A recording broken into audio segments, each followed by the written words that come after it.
Member ng Eat Bulaga The Singing Queens, 3 na lang ba?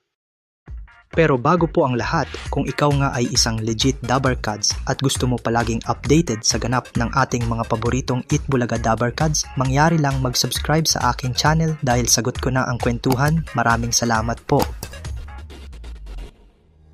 Mahigit 5 buwan na nga ang nakalipas ng palitan ang Perafee ng bagong segment na The Age is Right. At kasabay nga ng pagkawala ng Perafee ay ang pagdalang ng paglabas ng mga singing queens sa Eat Bulaga. Sa sobrang dalang nga ay halos 3 o 2 beses na lang sa mga nakalipas na buwan kung mapanood ang buong grupo na magkakasama na mag-perform sa show. Huling beses nga na magkakasama ang 5 member na kumanta sa entablado ng Eat Bulaga ay noong June 6, 1 buwan mahigit na ang nakakaraan. Bagamat panaka-naka, masaya pa rin naman ang mga supporters ng grupo na napapanood pa rin sila sa Eat Bulaga kahit pa naiilan lang sa mga member nito ang napapanood sa show.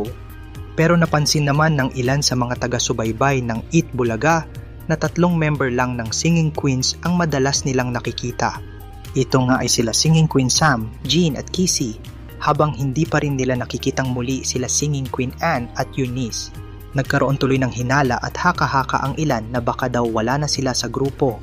Hindi rin kasi kasama sila Anne at Eunice noon sa TVJ YouTube live stream Song by Request Father's Day Special kung saan sila Singing Queen Sam, Jean at Kissy lang ang nandoon para kumanta. Mas lalo pang tumibay ang hinala ng mga netizens na 3 na lang ang member ng Singing Queens. Dahil sa official Instagram account ng grupo na pinapollow ng TVJ Production, makikita na tanging sila Singing Queen Sam, Jean, Kissy lang ang nakapost. At bukod tangi lang din silang 3 ang nasa following list nito kasama ang TVJ official.